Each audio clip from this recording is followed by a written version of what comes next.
Alors je change complètement, je voulais terminer par vous montrer ce qui se passe dans deux villes, Nantes et Saint-Nazaire, même si ce sont des contextes très différents. Nantes, on n'a pas beaucoup de témoignages de ce qui s'est fait avant le XVIIIe siècle. Parce que Nantes a été agrandie, reconstruite essentiellement au XVIIIe siècle. Donc on a quelques maisons anciennes, mais très peu. On a quelques maisons en bois à colombage. J'ai mis ce petit dessin à gauche là, qui est extrait d'un livre pour enfants qui s'appelle Naissance d'une cathédrale. Alors c'est une caricature, mais ça donne l'idée de ce que pouvait être une ville au XVe siècle, c'est-à-dire un ensemble de maisons basses, rez-de-chaussée plus 1 ou 2 étages en bois, et puis la cathédrale qui émerge de ça. Donc on a là quelques exemples, rue Bossuet, rue du Change à Nantes, mais assez peu. On a quelques hôtels particuliers qui nous restent, mais très peu. La Psalette qui est derrière la cathédrale, qui est un hôtel vraiment au XVe siècle de grand luxe, pour un archidiacre. Là, un hôtel qui est rue de l'Emery, dans le quartier du Bouffay, où il a plusieurs époques, 14e, 15e, 16e siècle. Quelques traces de maisons, là on est rue du Moulin, derrière, en face du parking Moulin-Mairie. On voit que la lucarne est 16e et que la lucarne est 17e, donc on se dit, tiens, là il y avait une maison 16e, 17e, mais au 18e, on a refait toutes les ouvertures, donc il reste très peu de choses, peut-être à l'intérieur. Et puis, à droite, un très bel hôtel particulier du XVIIe siècle, les rues du Château.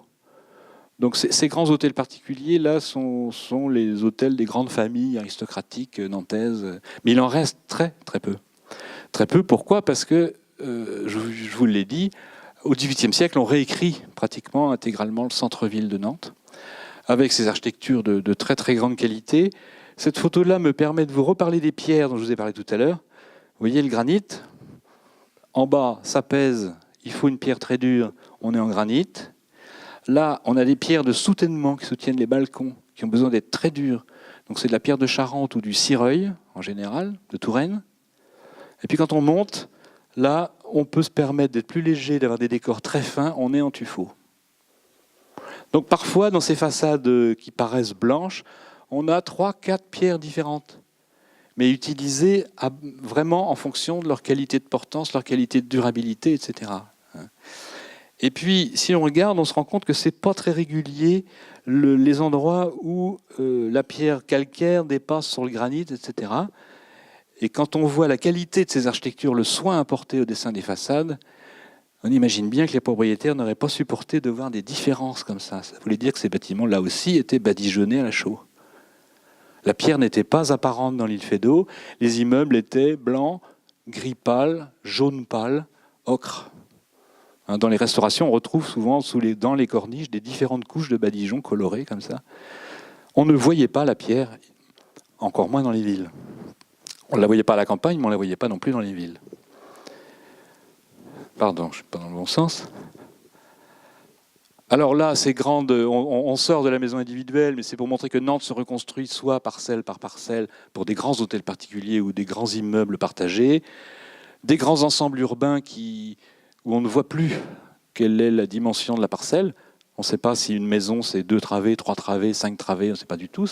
On fait vraiment de l'urbanisme. Même chose. Et la photo d'avant, c'était pour loger en masse Là ? Ouais. Ah non, là ce sont des très très grands hôtels particuliers, de très grand luxe, je dirais même, qui ont une façade sur le cours Cambronne et derrière qui sont en U sur cour, rue de l'Héronnière notamment. Alors parfois c'est des logements effectivement par étage, parfois ce sont des maisons, mais gigantesques, avec un luxe inouï. Il y en a certains qui se visitent lors des journées du patrimoine. C'est la première forme de lotissement. Oui, oui, oui. Oui, oui. Alors la même chose, j'ai mis cette photo pour quand même, parce qu'on ne s'en aperçoit pas très souvent, mais le quai de la Fosse, il y a quand même un immeuble sur 3 qui date d'après la guerre, puisque le quai de la Fosse a été beaucoup bombardé, enfin il a subi lors des gros bombardements du port de gros dégâts, et il y a beaucoup d'immeubles du XXe siècle, soit imitant les immeubles du XVIIIe, soit néoclassiques, modernes. Et la place Royale est entièrement de 1948. On ne le sait pas en général, mais ça a été refait. Les façades ont été refaites à l'identique, alors qu'on a déplacé les immeubles, ils ne sont pas exactement là où ils étaient au XVIIIe. Et si vous passez derrière et vous regardez, vous voyez bien que ce n'est pas de l'architecture du XVIIIe siècle, que c'est en béton en fait. Mais bon.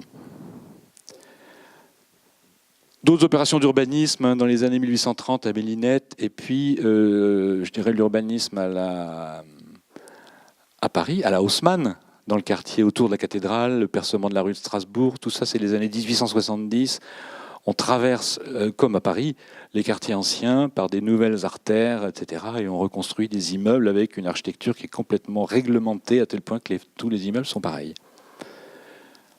Ce qui donne quelque chose de très beau. Un détail, mais vous regarderez, la cathédrale est là, quand vous arrivez, je ne sais pas pourquoi ils n'ont pas réussi à la mettre dans l'axe. Donc en fait, quand on n'arrive pas à avoir le milieu de la cathédrale. Mais enfin, ça, ce sont les difficultés de l'urbanisme. Alors pour vous montrer que c'est un centre-ville très mixte, à cause des bombardements, là on est dans le quartier de Cré, vous voyez à gauche un immeuble reconstruction en 1950, là une maison du XVe siècle, un immeuble du XVIIIe siècle, un immeuble 1950 et un immeuble 1850 à la façon du XVIIIe siècle. Tout le quartier comme ça historique de Nantes est fait de mélange.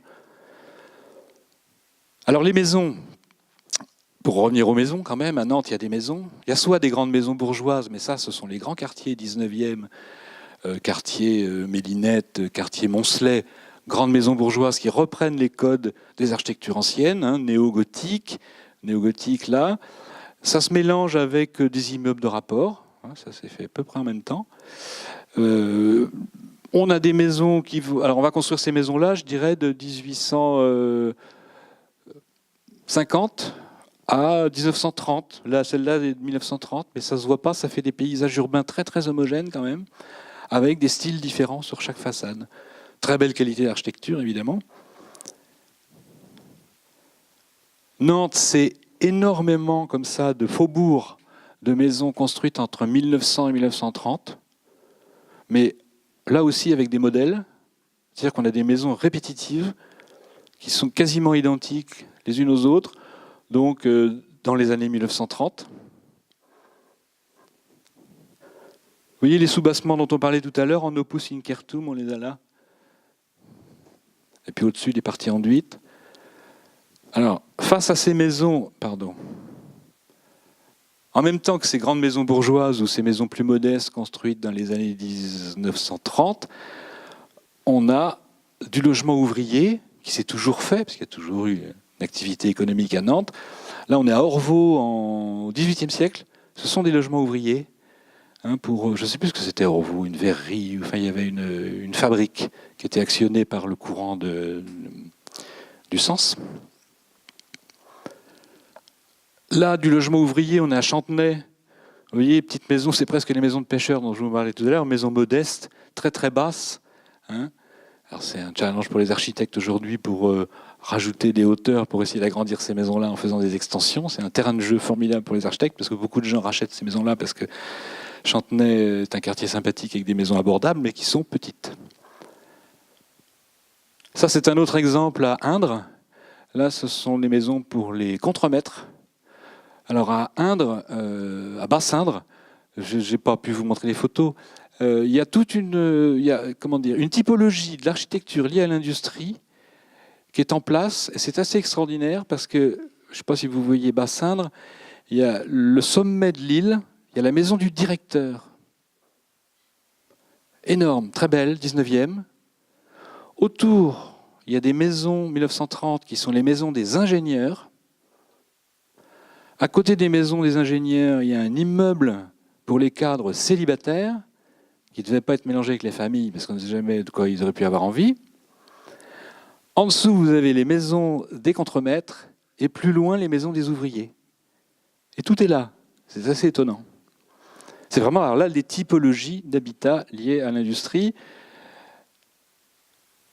Et là, cette photo que je trouve amusante, à gauche, ce sont des logements pour les ouvriers des forges, Carnot. Et à droite, c'est des maisons bourgeoises à Nantes. Vous voyez que la différence est faible, si on regarde vite.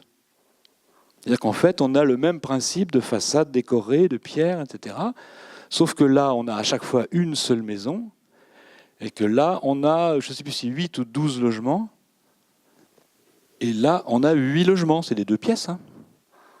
Mais vous voyez que ce logement ouvrier-là se donne des airs quand même de belles rues, de maisons bourgeoises. On fait attention au logement ouvrier.